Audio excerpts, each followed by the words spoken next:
Okay, Assalamualaikum warahmatullahi wabarakatuh. How are you, everyone? So today is the fifth session of intensive listening, and we are going to learn about how to identify specific information and how to make inferences. Okay, let's start from the basic listening skill. So how to know the basic things in listening skill. First, listening for the main ideas. Here is listening to identify the overall ideas. When you have to listen for detail, it means you are about to listen for groups of words and phrases at sentence level.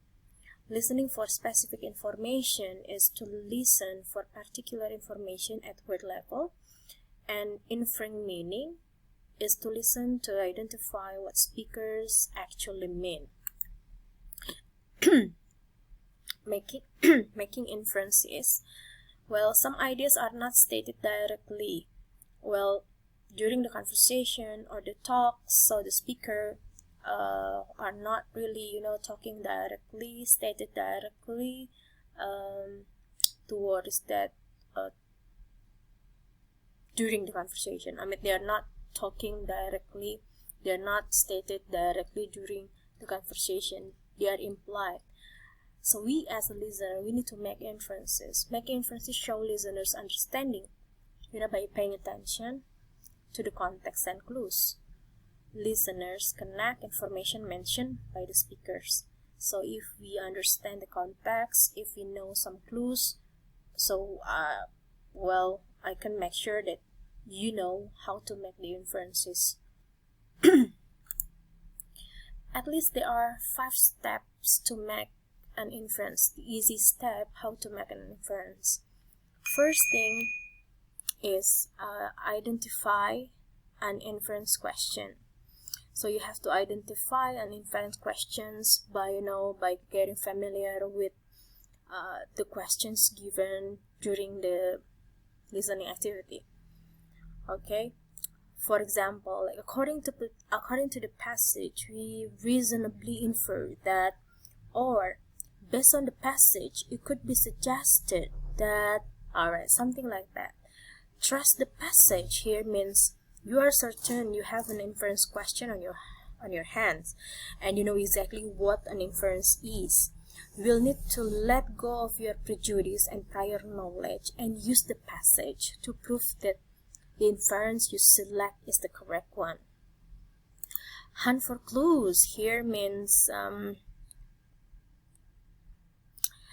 you start hunting for clues supporting details, vocabularies, characterization, description, dialogue, and so on and so forth to prove that the inference that you are going to find is close or related to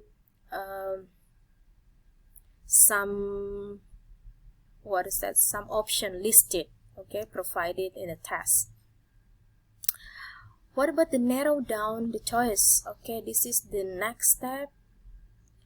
Like the last step to make the correct inference on the multiple choice, let's say, is to narrow down the answer choices using the clue from the passage. You also can infer that the previous passage is close to the meaning that the speakers are going to say or going to act. Well, the last one is practice. So to get really good at making inferences, you'll need to practice making your own inference first, and then you have to listen to the conversation, and you can predict what does the man imply in the conversation, something like that. So here the example. So I'm going to read the last conversation. Let me try to give you a sense of Sergeant Coffey's by first describing the regular police. What can be inferred when the professor said this? When the professor said this, well, actually, he thinks that Sergeant Koff is different from regular police, and then of course the professor didn't say it explicitly. Okay, let's practice. Okay, so before we listen, what did you do in your free time? What do you do in your free time? You can, what is that? You probably listen to music, reading books, you know, swimming. Okay, so here you're going to listen to somebody's free time. Okay, and then you are going to predict what you will hear about. Yeah. Okay, wait a second. I'm going to find this free time. Good morning, Brownton Swimming Pool. Hello. I'd like some information about the Water Polo Club. Yes, of course. We have an under-14s club, an under-16s club, an under-18s club, and an adults club. How old are you? I'm 15. Okay, so you want the under-16s club? Yes. Just a moment. Yes, we have 2 places in the under-16s club. When do they train?